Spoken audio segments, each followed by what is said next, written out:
जय श्री राम। जय हनुमान जी की जय। प्रथम सोपन बालकांड।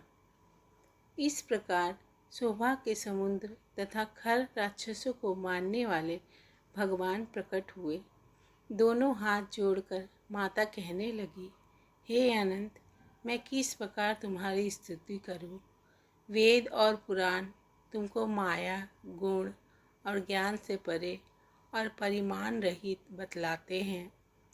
श्रुतियाँ और सतजन दया और सुख का समुद्र सब गुणों का धाम कहकर जिनका गान करते हैं, वही भक्तों पर प्रेम करने वाले लक्ष्मीपति भगवान मेरे कल्याण के लिए प्रकट हुए हैं। वेद कहते हैं कि तुम्हारे प्रत्येक रोम में माया के रचे हुए अनेकों ब्राह्मणों के समूह भरे हैं। वे तुम मेरे गर्भ में रहे। इस हंसी की बातें के सुनने पर धीर विवेकी पुरुषों की बुद्धि भी स्थिर नहीं रहती, विचलित हो जाती है। जब माता को ज्ञान उत्पन्न हुआ तब प्रभु मुस्कुराए। वे बहुत प्रकार के चरित्र करना चाहते थे। अतः उन्होंने पूर्व जन्म की सुंदर कथा कहकर माता को समझाया, जिससे उन्हें पुत्र का वात्सल्य प्रेम प्राप्त हो, भगवान के प्रति पुत्र भाव हो जाए।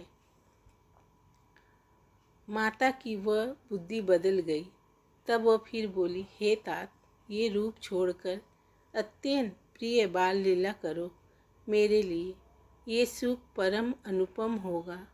माता का ये वचन सुनकर देवताओं के स्वामी श्रीजान भगवान ने बालक रूप में होकर रोना शुरू कर दिया।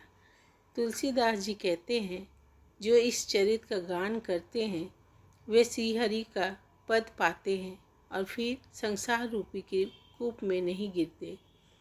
ब्राह्मण, गौ, देवता और संतों के लिए भगवान ने मनुष्य का अवतार लिया। वे अज्ञानमयी मलिना माया और उसके गुण सत, रज, तम और बाहरी तथा भीतरी इंद्रियों से परे हैं। उनका दिव्य शरीर अपनी इच्छा से ही बना है, किसी कर्म बंधन से परवश होकर त्रिगुणात्मक भौतिक पदार्थों के द्वारा नहीं।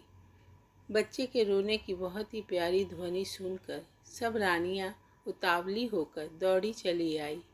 दासियां हर्षित होकर जहाँ तहाँ दौड़ी। सारे पूर्ववासी आनंद में मग्न हो गए।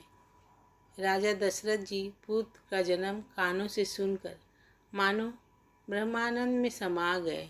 मन में अतिशय प्रेम है, शरीर पुलकित हो गया। आनंद में अधीर हुई बुद्धि को धीरज देकर और प्रेम में शिथिल हुए शरीर को संभाल कर वे उठना चाहते हैं।